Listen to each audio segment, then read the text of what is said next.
ஜெபிக்கிறத விட்டுட்டாலே நீ பாவம் செய்ய வேண்டாம். நீ ஆராதிக்கிறத விட்டுட்டாலே, நீ வேத வாசிக்கிறத விட்டுட்டாலே, சபைக்கு வர்றதை விட்டுட்டாலே, தேவனோடு இருக்கிற தொடர்பை நீ விட்டுட்டாலே, அடுத்தது என்ன உள்ளே வருதுன்னா, அவரை விட்ட உடனே பாகால்களும் அஸ்திரோத்தும் சீரியாவின் தேவர்களையும் சீதோனின் தேவர்களையும் மோவாபின் தேவர்களையும் அம்மோன் புத்திரின் தேவர்களையும் பெலிஸ்தரின் தேவர்களையும் சேவித்தார்கள்.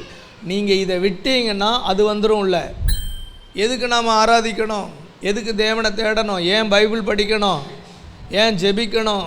ஏன் தனியாக ஆண்டவரை மகிமைப்படுத்தி வீட்டில் உட்காரும்போது, நான் போன வாரம் சொன்னேன், சர்ச்சில் 2 மணி நேரம் உட்காருங்களே, வீட்டில் போய் 2 மணி நேரம் உங்களால் ஜெபிக்க முடியுதா? ஏன் அதெல்லாம் செய்யணும்? ஏன் தேவனை தேடணும்? ஏன் தேவனோடு நமக்கு ஐக்கியம் இருக்கணும்னா, நீங்கள் அதை விட்டீங்கன்னா, அது இல்லாமல் போச்சுன்னா இதெல்லாம் உள்ளே வந்துடும். கர்த்தரை தேடுறதை அவங்க விட்ட உடனே அவர்கள் வாழ்க்கையில் கண்ட தேவையில்லாத அவர்களை வருத்தப்படுத்துகிற கண்ணீர் வடிக்க வைக்கிறதெல்லாம் உள்ளே வந்துருச்சு. கர்த்தர் விட்டுருவார். இவ்வளோ விஷயத்தை என்ன விட்டுட்டு நீ இதெல்லாம் செய்கிறைய, சரி போ, உன் விருப்பம் போல் செய் போ அப்படின்னு விட்டுருவார். இதை நீங்கள் தெளிவாக எழுதி வச்சிங்க. நீங்கள் யாரை குறை சொன்னாலும் பைபிள் சொல்லுது, மற்றவர்களை குற்றவாளி என்று தீர்க்கிறவனே, நீ யாரானாலும் சரி போக்கு சொல்ல இடமில்லை, நீயே அவைகளை செய்கிறபடியால். ரோமருக்கு எழுதின நிருபத்தை திருப்புங்க, 2ஆம் அதிகாரம் வாசிங்க, 1ஆம் வசனத்தை வாசிங்க. ஆகையால் மற்றவர்களை குற்றவாளி என்று தீர்க்கிறவனே, நீ யாரானாலும் சரி, நீ பாஸ்டரானாலும் பிஷப்பானாலும் போப்பானாலும் விசுவாசியானாலும் புது விசுவாசியானாலும் பழைய விசுவாசியானாலும் 30 வருஷ விசுவாசியானாலும் நீ யாரானாலும் சரி போக்கு சொல்ல உனக்கு இடமில்லை. நீ குற்றமாக தீர்க்கிறவைகள் எவைகளோ அவைகளை நீயே செய்கிறபடியால் நீ மற்றவர்களை குறித்து சொல்லுகிற தீர்ப்பினாலே அவன் நாசமா போவா அப்படின்னு அல்ல. அதே மாதிரி உனக்கு நடக்கும், கவனமாக இருந்துக்கோ. அவன் விளங்க மாட்டான் அப்படின்னு சொன்னல, அது உனக்கு நடக்காமல் பார்த்துக்கோ. என்ன சொன்னியோ அது உனக்கு நடக்க வாய்ப்பு இருக்குது. ஆகையால் மற்றவர்களை குற்றவாளியாக தீர்ப்பதை நிறுத்திவிட்டு நீங்கள் உங்களையே குற்றவாளிகள் என்று தீருங்கள். அல்லேலூயா. நீங்கள் உங்களை உணர்ந்து தேவனே என்று சொல்லும் பொழுது உங்களுக்கு தண்டனை வராது, மனதுருக்கம் தேவனிடத்திலிருந்து வரும். யாதொரு மனிதன் எவ்வளோ பெரிய பாவியாக இருந்தாலும் அவன் ஆண்டவரே நான் செய்தது தவறு என்று உணரும் பொழுது தேவன் அவன் மேல் மனதுருகுகிறார். அவங்க என்ன பண்ணாங்களாம்? இன்றைக்கு திரும்பிங்களை ரட்சித்தரலும் என்று சொல்லி அந்நிய தேவர்களை தங்கள் நடுவில் இருந்து விலக்கிவிட்டு கர்த்தருக்கு ஆராதனை செய்தார்கள். முதல்ல நீ ஜெபத்தை விட்ட, திரும்ப ஜெபம் பண்ணு. முதல்ல நீ ஆராதனை விட்ட, திரும்ப ஆராதனை பண்ணு.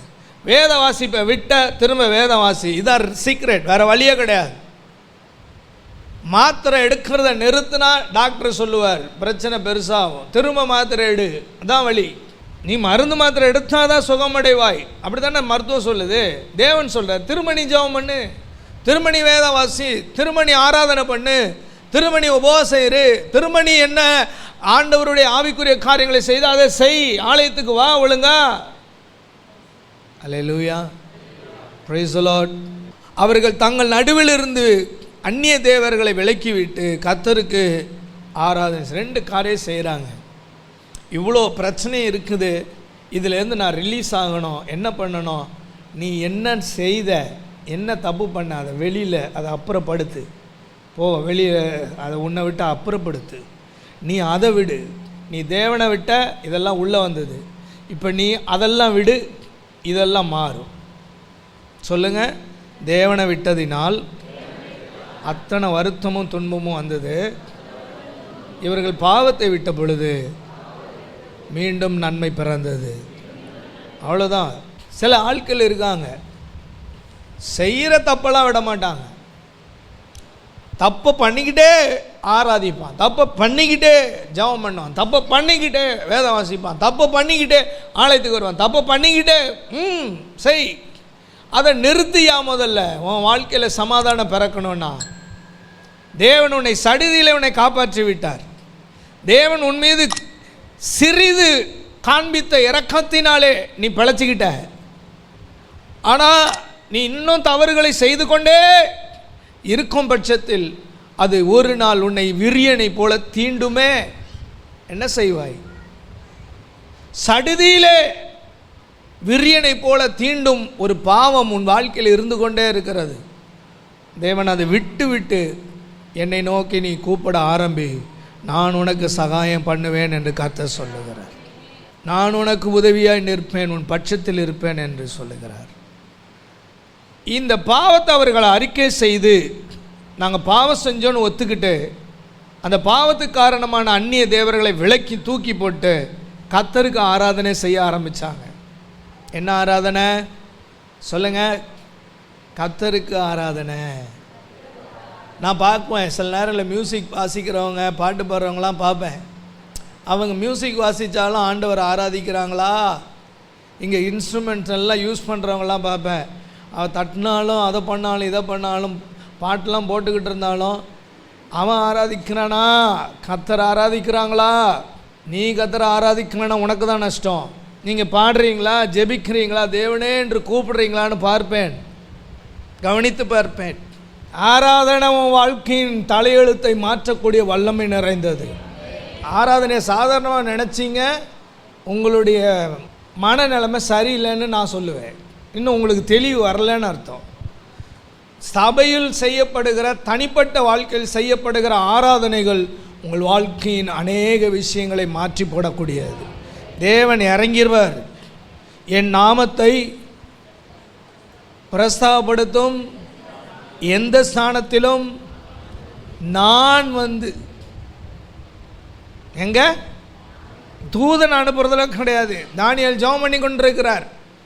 21 நாள் உபவாசம். டேய் கேப்ரியல் போபா, போய் பதில் கொடுத்துட்டோ போ. 21 நாள் உபவாசம் இருக்கிறவனுக்கு தேவ தூதன், ஆண்டவரே நீர் பெரியவர் ஆராதிக்கிறவனுக்கு அவரே இறங்கி வந்து நிற்கிறார்.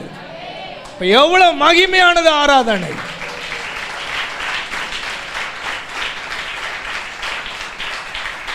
இருபத்தோரு நாள் உபவாசத்துக்கு தேவ தூதன் ஆனால் சிங்க கேபியில் தூக்கி உள்ள தூக்கி போட்டாங்க. அவரை வந்தார். தேவன் தம்முடைய தூதனை அனுப்பி சிங்கங்களை கட்டி போட்டார். பாடு நேரமாக இருக்கட்டும், உபத்திரம் நேரமாக இருக்கட்டும், உபவாச நேரமாக இருக்கட்டும், அவர் வரமாட்டார். ஆராதனை நேரத்தில் அவர் வருவார். அதுக்கு இதுக்கு என்ன வித்தியாசம்? அவர் சொல்லியிருக்கார், நான் சொல்லியும் செய்யாதிருப்பேனோ? சொல்லுங்க எல்லாரும். தேவன் சொல்லி செய்யாமல் இருப்பாரா? அவர் சொன்னார், என் நாமத்தை பிரஸ்தாபப்படுத்தும் எந்த ஸ்தானத்திலும் நான் வந்து உன்னை ஆசீர்வதிப்பேன். அப்போ இந்த ஆராதனையை எத்தனை மணிக்கு வந்து எப்படி ஆராதிக்கணும், வீட்டில் போய் எப்படி ஆண்டவரை பாடி மகிமைப்படுத்தணும், பாட்டு புக்கு இருக்குது, இன்றைக்கி என்னென்னமோ இருக்குது, பாட்டெல்லாம் கேட்டு பாடுற அளவுக்கு இருக்குது இன்றைக்கி. அன்றைக்கி அந்த வசதியெலாம் கிடையாது. ஃபாதருடைய ஒரு பாட்டை கேட்குறதுக்கு பீச்சுக்கு சைக்கிள் எடுத்துகிட்டு ஓடுவோம். எம்எம்டிஏ காலனியில் இருந்து சைக்கிள் எடுத்துக்கிட்டு பீச்சுக்கு ஓடணும், பீச்சுக்கு சைக்கிளில் போகணும். இப்போ பைக்கில் போகிறதுக்கு முடியல, காருக்கு போக முடியல, சைக்கிள் எடுத்துகிட்டு போவோம். அங்கே போனோடனே சொல்லி கொடுப்பார், கால் மிதிக்கும் தேசமெல்லாம் கட்டப்பட்ட மனிதர். அந்த பாட்டெலாம் அங்கே போய் கற்றுக்கிட்டு வந்தோம். இன்றைக்கி உட்காந்த இடத்துல டக்கு டக்குன்னு தட்டுனா எல்லாம் வந்துடுது. கால் மிதிக்கும் தேசத்தை கால் மிதிக்கிற இடத்துலையே நீ பாட்டு கேட்கலாம். உன் காலை கூட நவுத்த வேண்டாம், சும்மா இப்படி வச்சுட்டு கேட்டு போகலாம். இன்றைக்கி ஒரு புது பாட்டு ஒரு பிரசங்கியார் பாடுறாருன்னா அப்படி தட்டினா வந்துடுது. ஆனால் இன்றைக்கி ஆராதனை 10 வீடு தள்ளி இருக்குது, ஆராதிக்க ஒன்றால் வர முடியல. அப்புறம் எப்படி இருக்கும் உங்கள் வாழ்க்கையினுடைய வருத்தம் மாறும், எப்படி துன்பம் மாறும், வேதனைகள் மாறும். தேவனுக்கு நீங்கள் கொடுக்குற நேரத்தை நீங்கள் அளவிட்டு பாருங்கள். உலக மனுஷனுக்கும் வீணான காரியங்களுக்கும் நீங்கள் கொடுக்குற நேரத்தை அளவிட்டு பாருங்கள், வித்தியாசம் புரியும். அதனால் ஆண்டவர் என்ன பண்ணார்? இவங்க மன வருத்தப்பட்டு ஆராதனை செய்த பொழுது அவர் மனதுருகினார். அவருடைய மனதுருக்கம் எப்படிப்பட்டது? கர்த்தர் எப்படிப்பட்ட மனதுருகினார்னு இருக்குல்ல, அந்த மனதுருக்கத்தை ஆங்கில வேதாகமத்தில் எப்படி போட்டிருக்குன்னா, ஒரு மொழிபெயர்ப்பில் இஸ்ரவேலின் துயரத்தை குறித்து அவருடைய உள்ளம் வருந்தியதான். என்னது? ஆண்டவருக்கு இப்போ வருத்தம் வந்துருச்சு. அவருடைய உள்ளத்தில் என்னடா இது, என் பிள்ளைங்க இவ்வளோ கஷ்டப்படுது, அவங்க பாவத்தெல்லாம் அறிக்கையிடுறானே, ஐயோ நான் செய்த பாவம்லாம் அப்படின்னு சொல்லி புலம்புறானே அப்படின்னு அவருடைய உள்ளம் வருந்தியதாக போட்டிருக்கு. ஆமேன் சொல்லுவோமா? இன்னொரு மொழிபெயர்ப்பில், மேலும் அவரால் இஸ்ரவேலின் துயரத்தை இனியும் தாங்கிக் கொள்ள முடியவில்லை. எப்படி? இஸ்ரவேலின் துயரத்தை இனியும் அவரால் தாங்க முடியல. சமீபத்தில் ஒரு வீடியோ பார்த்தேன். ஒரு பைக்கில் ஒரு குழந்தை உட்காந்து போய்கிட்டு இருக்கு பின்னாடி. இது ஏதோ ஒரு திருப்பத்திலே இல்லை ஏதோ ஒன்றத்தில் பிள்ளை பின்னாடி விழுந்துருச்சு. பிள்ளை விழுந்த உடனே ஒரு கார் கரெக்டாக அந்த இடத்துல அப்படி திரும்புகிறப்போ உள்ளே போய் குழந்தை மாட்டிக்கிச்சு. உள்ளே குழந்தை மாட்டின உடனே அது கை டயர் மேலே இருக்குது. அதனால் மூவ் பண்ணிடுறேன்டா. இப்படி பண்ணாலும் பிரச்சனை, அப்படி பண்ணாலும் பிரச்சனை. ஃப்ரண்ட்டில் போனாலும் தோலை வழட்டிடும், பின்னாடி போனாலும் தோல் வழட்டிக்கும். மேலே ஏறி நிற்கிது டயர். குழந்தை காருக்கு அடியில் மாட்டிக்கிட்டு இருக்கு. இந்த தாய் அந்த காருக்காரனை பார்த்து அல்லாடிச்சு பாருங்க. அந்த காட்சியை துடிக்குது. எடுத்துறாத. அந்த வீடியோவில் சவுண்ட் கேட்கல, நான் அதோட ஆக்ஷன்ஸ்லாம் உடனே சுற்றி இருக்கிற ஆள்லாம் கூப்பிட்டு ஒரு இன்ச்சு கூட அந்த காரை நவுத்த விடலை. அந்த அம்மா போயிடாத, அப்படியே இருன்னு சொல்லிட்டு ஒரு 25 பேருக்கு மேலே அந்த காரை அப்படியே மேலே தூக்கி அந்த குழந்தைய பத்திரமா வெளியில் எடுத்தாங்க. அல்லேலூயா. அந்த குழந்தைய எடுக்கிற வரைக்கும் அந்த தாயினுடைய பரிதாபிக்கத்தக்க நிலைமையை யோசித்து பார்த்தா அதுதான் இங்கே ஆண்டவர் பார்க்குறார். அந்த கை தான் மாட்டியிருக்கு, அந்த தாயுடைய இருதயம் அப்படி துடிக்குது. அதே போல் தான் தன் ஜனங்கள் அவங்க படுற வேதனையை இனி அவரால் தாங்க முடியலையா, தாங்க முடியவில்லை. நம்மளாம் நினைப்போம், அவர் பார்த்துட்டு அமைதியாக இருக்கிறாரு, ஆண்டவர் சும்மா இருக்கிறாரு, என்னத்தை அவர் எனக்குன்னு எதுவுமே செய்கிற மாதிரி தெரியல அப்படின்னு ஒரு மாதிரி புலம்புவோம். ஆனால் பைபிள் சொல்லுகிறது, ஆங்கில வேதாகமத்தினுடைய மொழிபெயர்ப்பு அப்படியே சொல்கிறேன், அவர் வருந்தினார்னா என்ன வருந்தினார்னா அவரால் தாங்க முடியல. ஐயோ என் பிள்ளை இப்படி கஷ்டப்படுதே, என் மகன் இப்படி பாடுபடுறானே, அவன் பண்ண தப்பு தான், அவள் பண்ண தப்பு தான், ஆனால் அவங்க படுற வேதனை என்னால் தாங்க முடியல. இன்னொரு மொழிபெயர்ப்பு சொல்லுது, இஸ்ரவேல் துன்பப்படுவதை அவரால் இனியும் பொறுத்து கொள்ள முடியவில்லை. எப்படிப்பட்ட ஒரு வேர்டு பாருங்களேன். பண்ணுறதெல்லாம் பண்ணிவிட்டு அக்கிரமக்கார பயலுக அப்படின்னு சொல்லி ஓரமாக உட்காரல. அவங்க படுற வருத்தத்தை பார்த்து அவர் தான் கொடுத்துட்டார், சரி போய் தொலை எப்படியோ போ. ஆனால் அது நிமித்தம் ஆண்டவர் விட்டது நிமித்தம் பட்ட பாடுகளும் வேதனைகளும் அந்த கண்ணீரும் அவரால் பொறுத்து கொள்ள முடியவில்லை. என்ன பண்ண முடியல? பொறுத்து கொள்ள முடியல. இந்த விலங்குகளெல்லாம் ஒரு சில காட்சிகள்லாம் நான் பார்க்குற வழக்கம் உண்டு. நேஷ்னல் ஜியோகிராஃபிலெல்லாம் பார்த்து அதில் ஒரு ஒரு மாடு, அது தன்னுடைய காட்டில் இருக்கிற விலங்கில் இருக்கிற அந்த மாடு, அது குட்டி போட்டு கொஞ்ச நேரத்திலேயே அதை அந்த குட்டியை அட்டாக் பண்ண இந்த வேட்டையாடுகிற மிருகங்கள்லாம் வந்துச்சு. இது அது வந்த உடனே இது குட்டி போட்ட இதை விட்டுட்டு ஓடிடுச்சு. அது ஏன்னா அதுக்கு வருதேன்ட்டு ஓடிடுச்சு. ஆனால் அந்த குட்டி அட்டாக் பண்ண உடனே அதால் ஒன்றும் பண்ண முடியல. அமைதியாக அப்படியே பார்த்துட்டு என்ன பண்ணுதுன்னு பார்த்துக்கிட்டு அதால் பொறுத்து கொள்ள முடியாமல் நம்ம என்ன ஆனால் உள்ளே போனால் அது செத்துது. ஆனால் கிட்டத்தட்ட ஒரு 4-5 சிங்கங்கள் நிற்குது. அது உள்ளே போனால் இது மாட்டோம். ஆனாலும் அது பொறுத்து கொள்ள முடியாமல் தான் குட்டி எப்படியாவது காப்பாற்றணுங்கிறதுக்காக ஓடி அந்த வேகத்தில் ஒரு சிங்கத்தை தூக்கி கடாசுது. அல்லேலூயா. அதுக்கு தெரியும் நம்ம உள்ளே போனால் செத்தோம், நம்ம உள்ளே போனால் அந்த கூட்டத்துக்குள்ளே நம்ம போனால் செத்தோம், ஓடிடலாம். இல்லையே, ஆண்டவர் இரக்கமுள்ள தேவன். எப்படிப்பட்ட இரக்கம்! தன் ஜீவனையே நமக்காக கொடுத்தார். ஆமென். தன் ஜீவனே போனாலும் பரவாயில்ல அப்படின்னு காப்பாற்றி நம்மளை பிழைக்க வைத்தவர் தான் கர்த்தராகிய இயேசு கிறிஸ்து. கைகளை நல்லா தட்டி உயிரையே கொடுத்து போகும்னு தெரியும் அவருக்கு. பூமிக்கு போனால் இந்த கொல்லாத மனிதர்கள் கொல்லுவாங்கன்னு தெரியும். நம்மளை மீட்டெடுத்து தன் ஜீவனே கொடுத்தார். அதை பொறுத்து கொள்ள முடியவில்லை. 4வது ஒரு பாயிண்ட், இஸ்ரவேலின் துயரத்தை கண்டு அவர் பொறுமை இழந்தார்.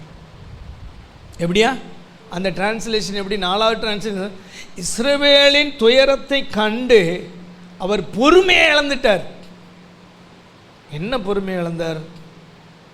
கொஞ்ச நாள் நம்ம அமைதியாக இருப்போம், எப்படியோ போட்டோம் அப்படின்னு சொல்லி நினச்சவர், அவன் பண்ணுற எல்லா தப்புக்கும் கொஞ்சம் அனுபவிக்கட்டும், விட்டுருவேன், அவள் பண்ணால அந்த அநியாயத்துக்கெல்லாம் போய் தொலையட்டோன்னு விட்ட, அப்படின்னு நான் இனிமேல் பொறுமையாக இருப்பேன் அப்படின்னு இருந்தவர் அந்த பொறுமையை இழந்துட்டார். இல்லை இல்லை இல்லை, ஒரு வருஷத்துக்கு இவன் பக்கமே திரும்பக்கூடாது, ஒரு வருஷம் முழுவதும் இவன் பக்கமே திரும்பக்கூடாது அப்படின்னு அப்படி திரும்பினவர் பொறுமையாக இருக்கணும். ஒரு வருஷத்துக்குன்னவர் இந்த ஒரு ஜெபத்தை கேட்ட உடனே அவரால் தாங்க முடியல, அந்த பொறுமையை இழந்துட்டு திரும்பிட்டார். ஹல்லேலூயா. நம்மளாம் பொறுமை இழந்தால் கத்தி எடுத்தும் குத்திடுவோம். நமக்கெல்லாம் பொறுமை இழந்துட்டோன்னா சாத்துன்னு சாத்திடுவோம். நமக்கு பொறுமை போயிடுச்சுன்னா நம்ம பண்ணுறதெல்லாம் அநியாயமாக அக்கப்புறாக இருக்கும். ஆனால் அவர் பொறுமையை இழந்தார் என்றால் நமக்கு மீட்பு, நமக்கு விடுதலை, நமக்கு சமாதானம், நமக்கு ஆறுதல், நமக்கு மகிழ்ச்சி, நமக்கு சந்தோஷம், நமக்கு மேன்மை. ஹல்லேலூயா. பொறுமையாக இருந்தால் தான் பிரச்சனை. நமக்கு பொறுமையாக இருந்தால் தான் நல்லது. நம்மளாம் பொறுமையாக இருந்தால் தான் நல்லது. அவர் பொறுமையாக இருந்தால் பிரச்சனை. அவர் பொறுமையாக இருக்கக்கூடாது. அவர் பொறுமையை இழந்தால் தான் நல்லது. நம்ம பொறுமையை இழந்தால் மோசம். நம்ம பொறுமையை இழந்தோன்னா அதிரடியாக ஏதாவது செஞ்சுட்டு போயிட்டே இருப்போம். அந்த பார் அவ்வளோதான். நான் பொறுமையை இழந்தேன், தலை இருக்காது உடம்புல. ஆனால் ஆண்டவர் சொல்ல, நான் பொறுமையை இழந்தேன், இழந்து போன தலையெல்லாம் வந்து உட்காரும். அல்லேலூயா. அவர் பொறுமை இழப்பதற்கும் நம்ம பொறுமை இழப்பதற்கும் வித்தியாசம் இருக்குது. அவர் பொறுமையாக ஏன் இருக்கிறாரு? ரொம்ப பண்ணுறாடா இவன், ரொம்ப பண்ணுறான்டா ஏசாயா, நீ ஜெபம்னா கூட அவங்களுக்காக நான் கேட்க மாட்டேன்டா, இந்த ஒரு வருஷம் படட்டும்டா பாடு, விட்டுறா, நீ எதுவும் பேசாதடா, நீ வந்து குறுக்க வந்து நிற்காதடா, விடுறா அப்படின்னு நான் பொறுமையாக இருந்துக்கிறேன்னு. திடீர்னு பார்த்தா அற்புதம் நடக்கும். என்ன ஆண்டவர், இழந்துட்டேன்டா பொறுமையை, என்னால் இருக்க முடியலடா ஆண்டவரே, பாவமாக இருக்கு ஆண்டவரே. போன வருஷம் ஃபுல்லாக நான் சொன்னதெல்லாம் கேட்கவே இல்லை, இந்த வருஷம் நான் திரும்பி கூட பார்க்க மாட்டேன்ட்டு திடீர்னு அற்புதம் செய்வார் பாருங்க. என்னையாச்சு நமக்கு? 1,20,000 பேருக்கு அதிகமாக இருக்கிற வலது கைக்கு இடது கைக்கு வித்தியாசம் தெரியாத அந்த ஜனங்களை பார்த்தா என்னால் இருக்க முடியலடா, பாவமாக இருக்குடா, யாரா காப்பாற்றுறது, யாரா மீட்டெடுக்கிறது, இந்த ஜனங்களுக்கு யாரா உதவி செய்கிறது, நான் தாண்டா வரணும்னு எந்திரிச்சு வந்து நிற்பார் பாருங்க. எனக்கு வருமே கோபம். நான் ஜெபிக்கும்போது அதெல்லாம் ஜெபிக்காத, அமைதியார் நொறுக்க போகிறேன்னு சொல்லிவிட்டு இப்போ நீர் மனதுருக்கத்தோடு இருக்கிற தேவனாக இருக்கிற என்ன நினச்சிக்கிட்டு இருக்கீங்க நீங்கள் மனசில்? அதான் என்னுடைய தேவன். அவர் பொறுமை இழந்தார். சொல்லுங்கள், பொறுமை இழந்ததின் விளைவாக ஆண்டவர் என்ன செஞ்சார் தெரியுமா? நீங்களும் நானும் பொறுமையை இழந்தால் என்ன பண்ணியிருப்போம்? தேவன் பொறுமையை இழந்து கிரியை செய்தால் என்ன நடந்து தெரியுமா? சேம் அவரை மாதிரியே ஒரு ஆளை எழுப்புறாருங்க. யாரை மாதிரியே? அவரை மாதிரியே ஒரு ஆளை எழுப்புறார். ஆனால் அவரை மாதிரியான 100% கிடையாது. கீழையாத்துன்னு ஒருத்தர் இருந்தான். அவனுக்கு ஒரிஜினலாகவே ஒய்ஃப் இருந்தது. என்னது? அந்த காலத்தில். இந்த காலத்தில் ஒரிஜினலாக மட்டும் இருக்க வேண்டும், மீறி வேறு ஏதாவது இருந்தால் பிரச்சனை தான் வரும். அது நிறைய பிரச்சனை வரும். அன்னைக்கு ஒரிஜினலாக ஒய்ஃப் இருந்தது, அதுக்கு நிறைய பிள்ளைங்க இருந்தாங்க. இவர் என்ன பண்ணார்னா, விபச்சார தொழிலில் ஈடுபடுகிற ஒரு பெண்ணை போய், அது வேசின்னு பைபிளில் இருக்குது, அவளை போய் என்ன பண்ணுறாருன்னா கல்யாணம் பண்ணாரா இல்லை வேசித்தனம் பண்ணாரான்னு தெரியாது. அப்போது ஒரு பையன் பிறந்துட்டான். அவனும் நம்ம பிள்ளை தானே இவர் எடுத்து வச்சு வளர்த்துக்கிட்டு இருக்கார். நம்ம பிள்ளை தானே, அம்மா தான் வேறு, அப்பா ஒன்று தானே அப்படின்னு வளர்த்துக்கிட்டு இருக்கார். எல்லாம் பெரிய பசங்களை ஆன உடனே அந்த ஒரிஜினல் மனைவியுடைய பிள்ளைங்கள்லாம் சொல்கிறாங்க, டேய் எங்கள் அப்பாவுடைய சொத்துக்கு இந்த ஒரிஜினல் தான் நீலாம் வாரிசாக வரக்கூடாது, ஓடி போயிரு. உங்கள் அம்மா சரியில்லாதவ, கிளம்பு. அப்பா வயசாகி போச்சு, அதனால் ஒன்றும் பண்ண முடியல.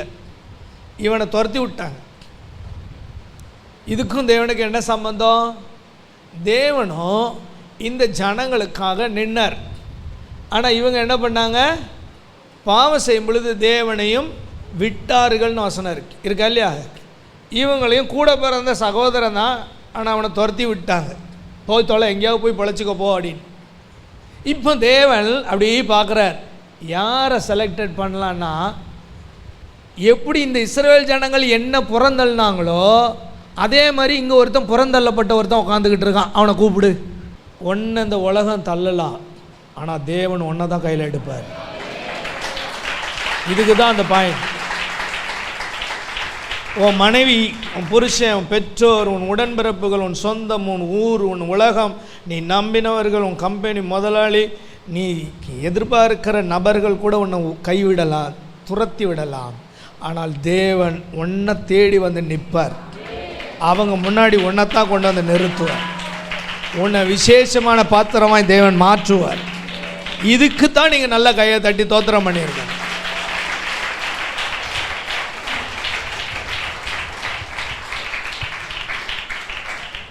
இவன் பாவம், அப்பா இல்லை அம்மா இல்லை, துரத்தப்பட்டான்.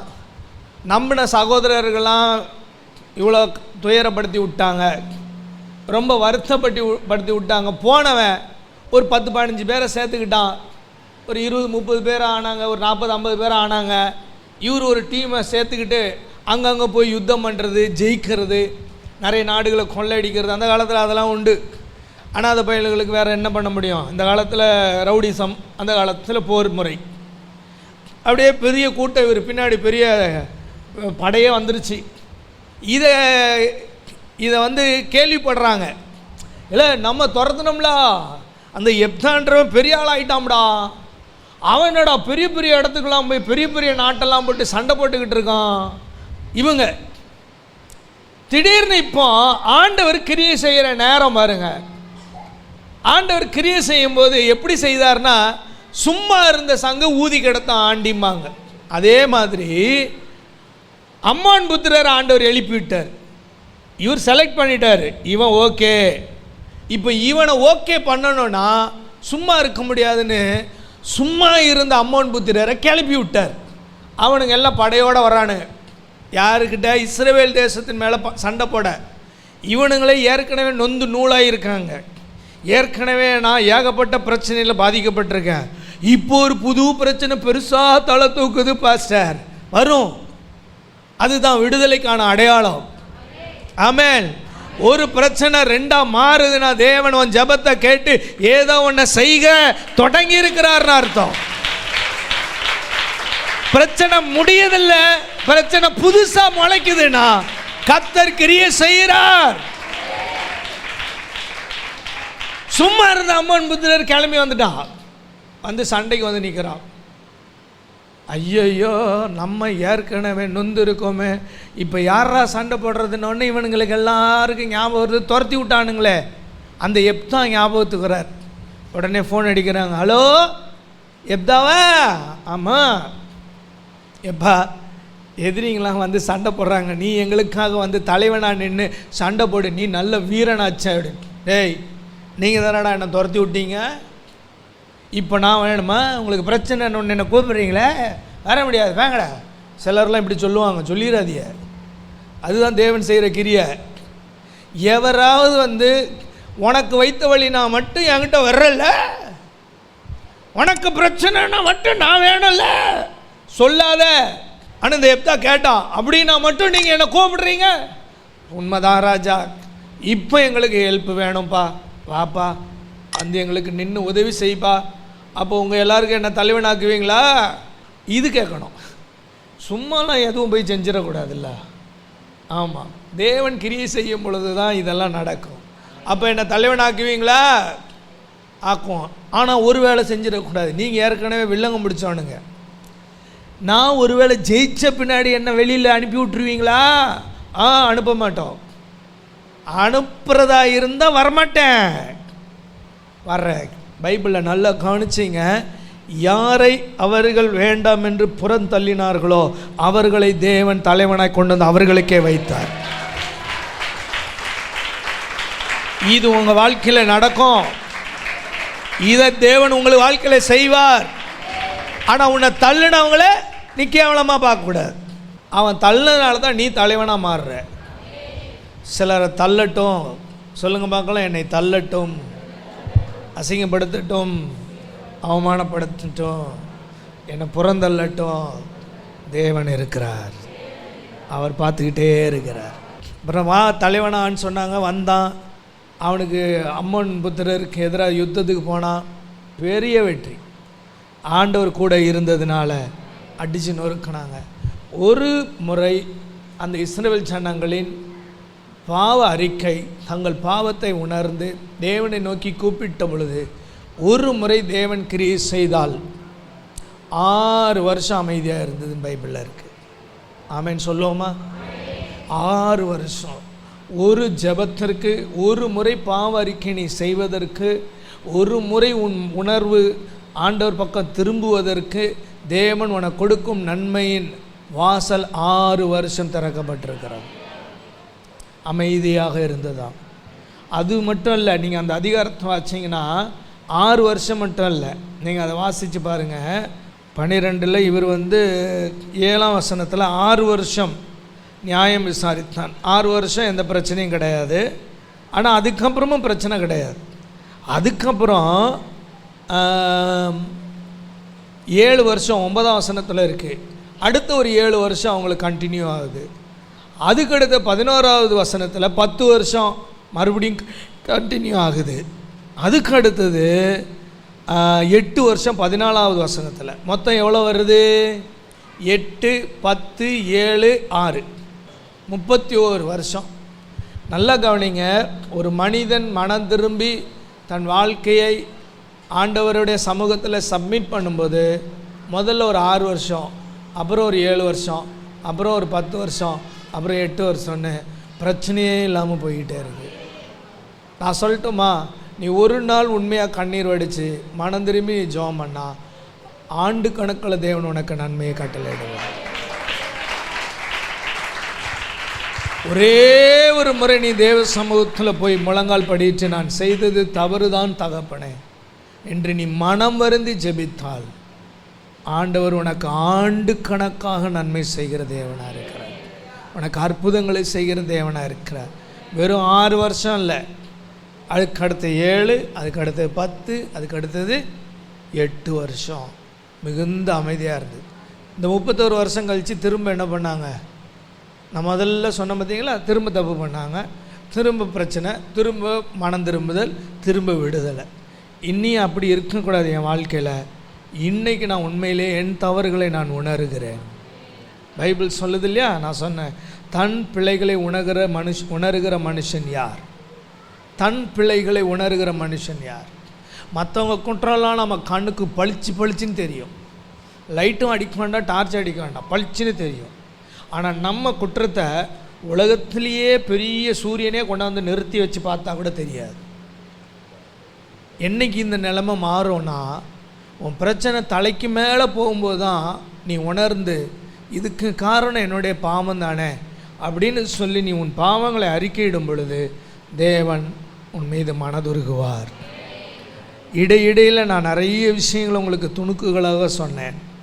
அதில் ஒரு மிக முக்கியமான காரியம், உன்னை யாரும் புறந்தள்ளினாங்கன்னு கவலையப்படாத, அவங்கள நீ வெறுக்காத. அவங்க 10 பேர் சேர்ந்து உன்னை குழியில் தள்ளினா தான் நீ எகிப்துக்கு ராஜாவாக வருவ.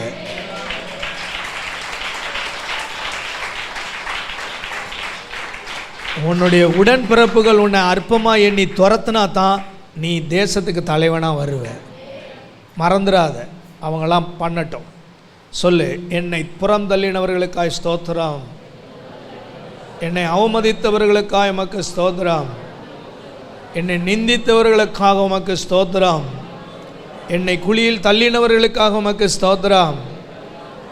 அவர்கள் அதை செய்தபடியால் நான் தேவனால் உயர்த்தப்பட்டிருக்கிறேன், தேவனால் ஆசீர்வதிக்கப்பட்டிருக்கிறேன். ஹல்லேலூயா. ஒரு முறையின் மனம் திரும்புதல் பல ஆண்டின் ஆசீர்வாதத்தை உனக்கு கொண்டு வரும். அதனால் இன்னிலேருந்து நீங்கள் செய்ய வேண்டிய 4 காரியங்களை சொன்னேன். அவங்க பாவங்களை உணர்ந்தாங்க, தேவனுடைய மனதுருக்கம் எப்படிப்பட்டது, தேவன் என்ன செய்தார், தேவன் செய்தால் அது எத்தனை ஆண்டுக்கு நன்மையாக இருக்கும்.